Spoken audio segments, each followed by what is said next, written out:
Hey, what's up guys? It's 2Valve Cameron here, back with a new video, and yes, I know I've changed my name multiple times. Today, we will be looking at my 1996 Mustang GT 2Valve. Sorry, I'm behind like a building here, and I don't know who's coming back here, so I'm kind of tripping. I've changed a decent amount of little things since the last time you guys saw it, I think. So I'll just jump right into it, and then afterwards I'll get some footage with my GoPro right there. So for starters, front end, I actually put some more rivets into this front lip. I think it was on here last time you guys saw it. Actually, you know what? I'm gonna change that. I'm just gonna show you guys everything that I've done to this car since I bought it. If I can, I'll pop a picture up right now. So that's what the car looked like when I first got it. It was clean looking. I actually saw it. I was with a buddy. We were going to the store.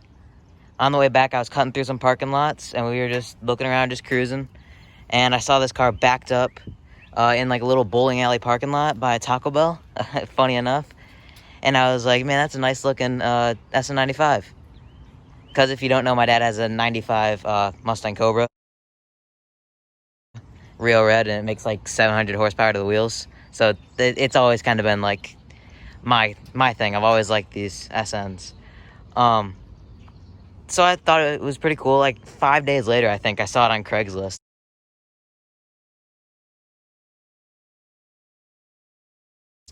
So showed my dad. A few days later, he was like, let's go take a look at it. During that time, we went for a little test ride in it. Mind you, I'd never driven manual, so he drove it.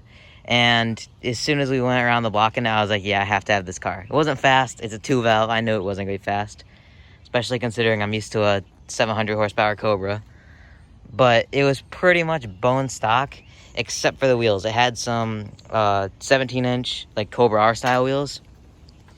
The fronts looked like really real, but they were like pretty beat. And the rears, they were like a deep dish style, and they were like, I didn't really like the rears. But yeah, it had two different styles of wheels on it. Even though they both looked like Cobra wheels, they were still different, and I hated that. So my dad actually let me put on his street tires that he normally ran. These are a 295 in the rear and a 265 in the front. 18-inch Celine replicas. These are the closest thing to real Celines you will ever get. They even have the real Celine center cap. The only difference is it doesn't say Celine right here.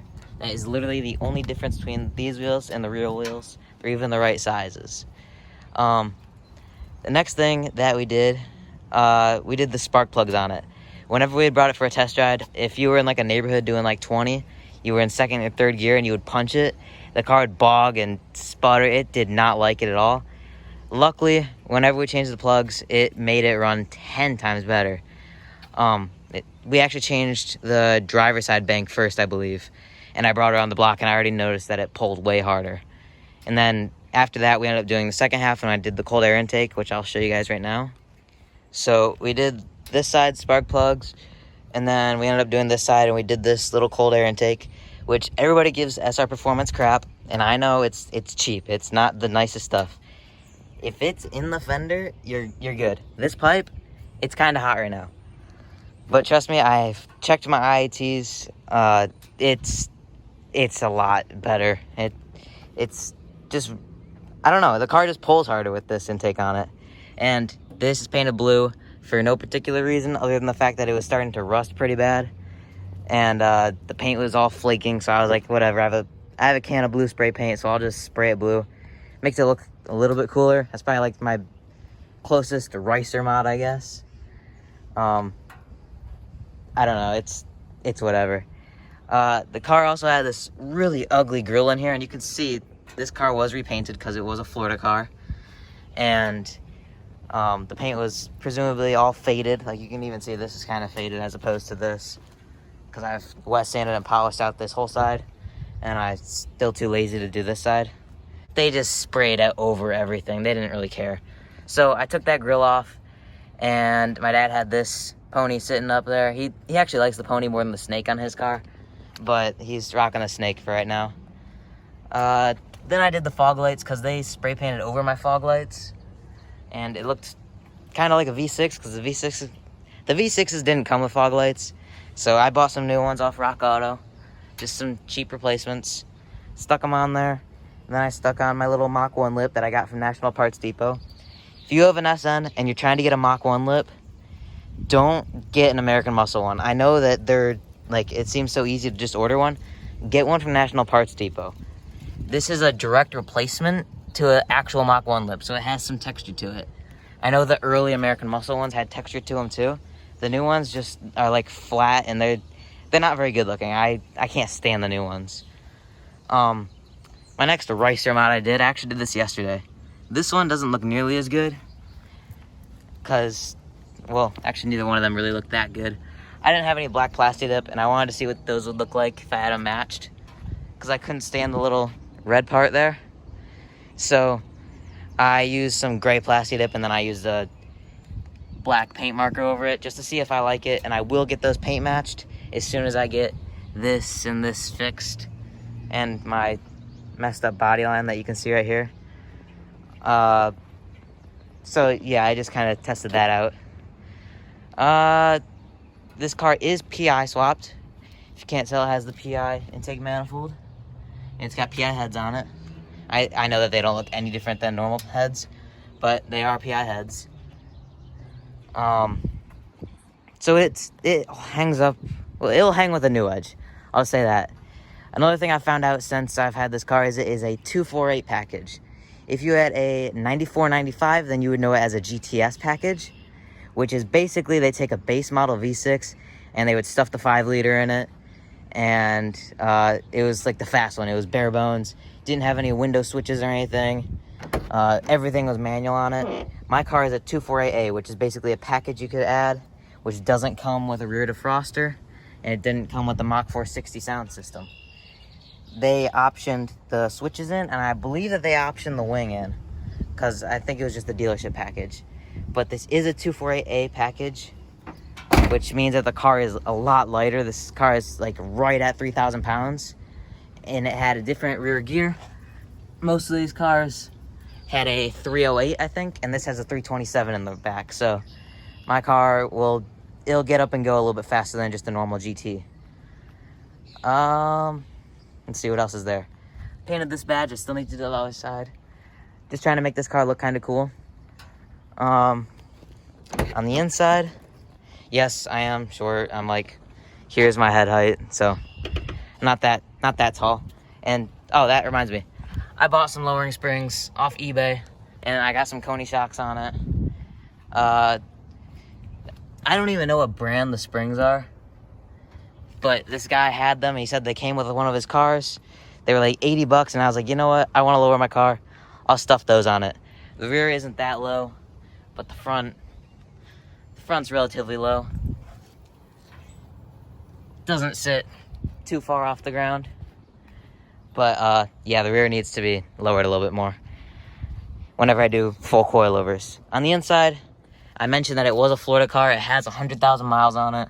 I've put 861 on it in the last few months. My steering wheel was all messed up, so I just put this crappy little cover on it. Next, I did put these pedals on it.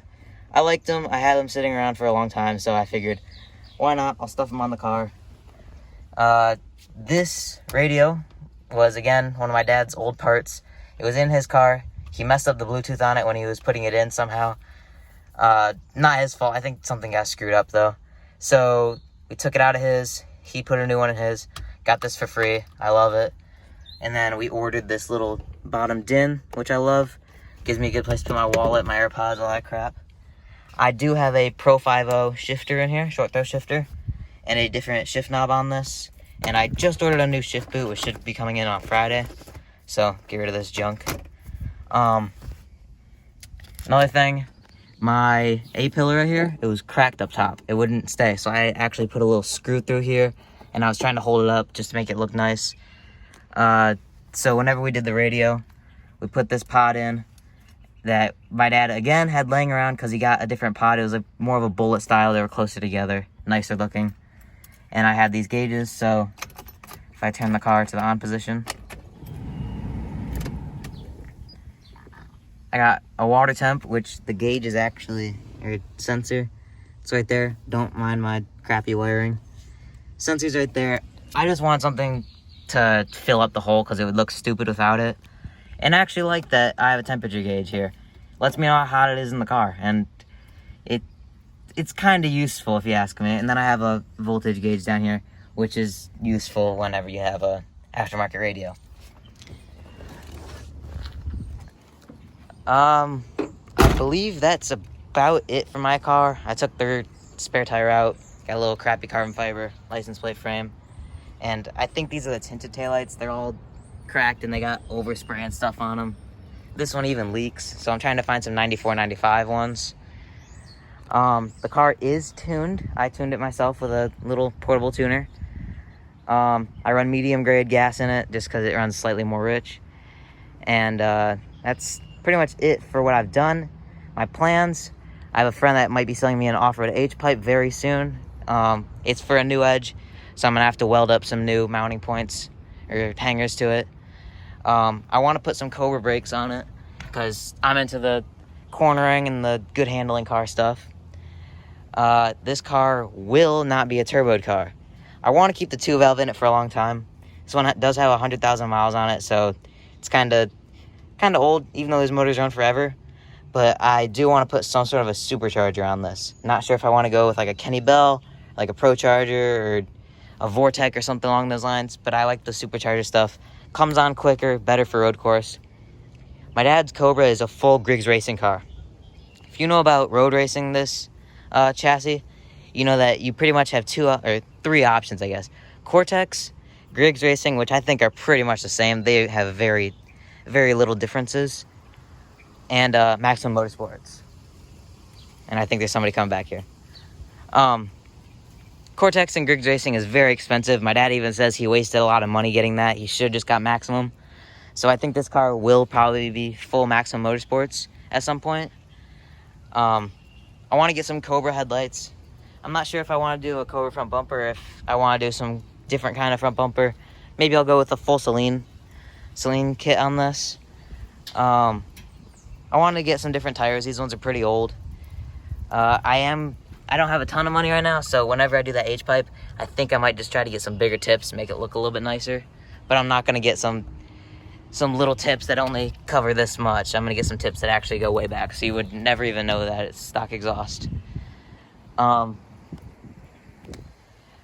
from that, I want to make my own spoiler, which I'm going to take this little wing off, make my own brackets that go right here, and then a spoiler that comes up to about maybe there. Make that myself. Obviously get dents and damage fixed. Aside from that, I want to make the interior black, and I want to put some racing seats in it, cage it, or maybe just a harness bar for a while. I do want a little bit of tint. Normally I'm not a fan of tint, and I think the only reason why is because it gets so hot in here and I don't have a garage to park it in most of the time. But this section's already 10 minutes long, so let's fire up the GoPro and bring her for a quick little ride.